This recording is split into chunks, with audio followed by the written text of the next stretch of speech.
is good, because it's like the one I have at home, so I feel really good. Thank you to Sean and Nick and Jeff for having me share these poems with you in a cage. The first poem is called I Could Google, and I don't know if anybody else does this anymore, but maybe it's just me. I could Google. I could Google you, ogle you, bugle you, boggle you, boogie down and baffle you, shuffle you, raffle you, mutually masturbate with you, youthful fool, beautifully lewd, shrewd, but just how truthful too.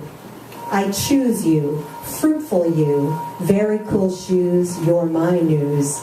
Oh, my muse, my big strong Zeus, your A-prime choice, but oh so loose. No papoose, nude and juiced, cruise, cruise, cruise, sluice, sluice. Brewed and brewed, chewed and bowled. I offer you sap, a tap, a map, while you chaff and laugh your guts out. Bleeding on the pew, I noose while you snooze. Weed and seed, my steed, then freeze. Breed? Alas, a breed built for speed, not creed. Brutal or frugal, I'm through with you. Boo-hoo, says who. Don't gaggle or snigger, giggle or goggle, waffle or wiggle, snicker or toggle. I'm a local yo-yo, a woeful mofo, a walking snafu. She says, hopefully, you too.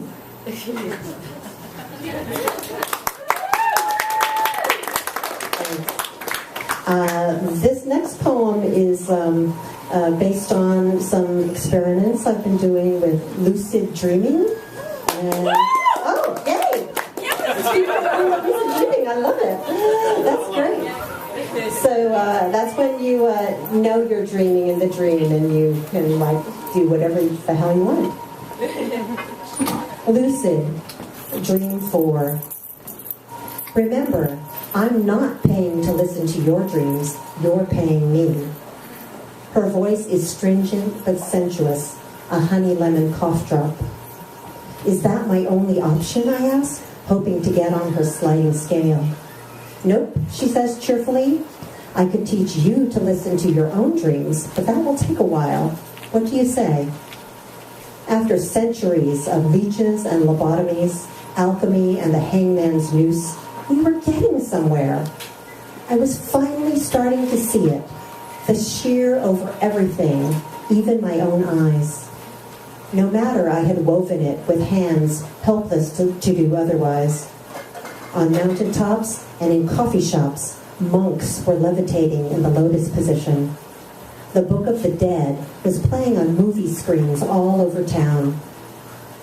The moment hushed, an orchestra settling before the start of a symphony.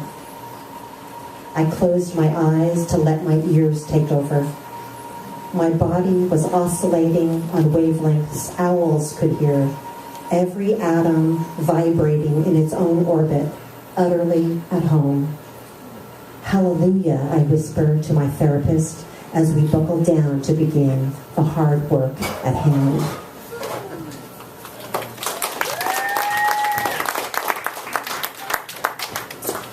And this last one is called Whiskey, Water, and White Dwarves. And this is shout out to my Kundaman pals, Dan and Yumi, because it was one of the prompts we had at our retreat last year. So this is the poem that came out of it. Whiskey, Water, and White Dwarves. 1. Jack Daniels is distilled in Moore County, Tennessee, a dry county. You say a pinch of water with your whiskey makes it bloom on your tongue, and I marvel at how that can be, how water can make something more itself rather than less than what it was. Some properties are intensified by dilution, while others are not. It is not an exact science. 2. Yesterday, I went through the lion gates in Chinatown to a store filled with dried lizards on sharp sticks and shredded plants tied into bundles with twine. The herbalist looked at my tongue as if it were a sea creature he was examining to assess the health of the ocean.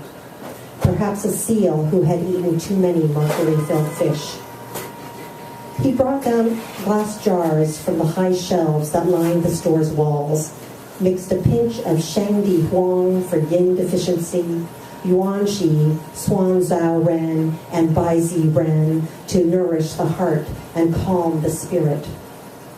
I left the shop with a little paper bag of tea, wondering if in the future medical science would find serotonin boosters in the bile of a bear. Your face turns red after the first glass of whiskey and its splash of water, while I watch you expanding into universe upon universe and the aurora borealis appears in your eyes. I'm tempted to get out my telescope so I can see what you're seeing, glimpse your view of our place in the Milky Way. But when the bottle is empty, the universe ebbs, your colored sky goes dark. Will all the water in the world evaporate eventually? What we need is a really good rain. I tell you I want to go to Harbin, China, where they celebrate the frozen winter months by building life-size replicas of the Emperor's Summer Palace and the Great Wall out of ice the size of small glaciers. 4. Harbin is too far away, so instead I boil water in the tea kettle and make my herbs into a drink that smells of the earth but turns my mind into the sky. The view from up is unobscured by clouds. Through my telescope, I can see you both inside and outside of time, all the versions of you existing simultaneously, like light traveling from a far-off planet.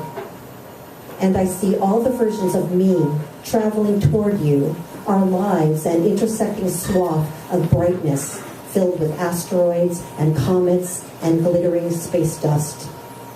I wonder how long it will take for us to shed these hours, minutes, and seconds, and what it will feel like if we ever manage to do it.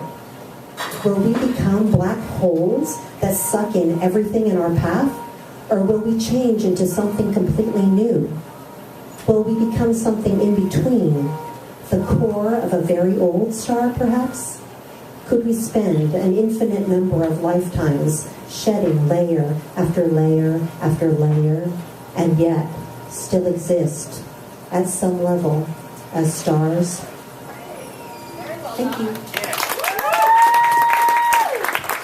Thank you, Candy. Next up, we have Jessie, all the way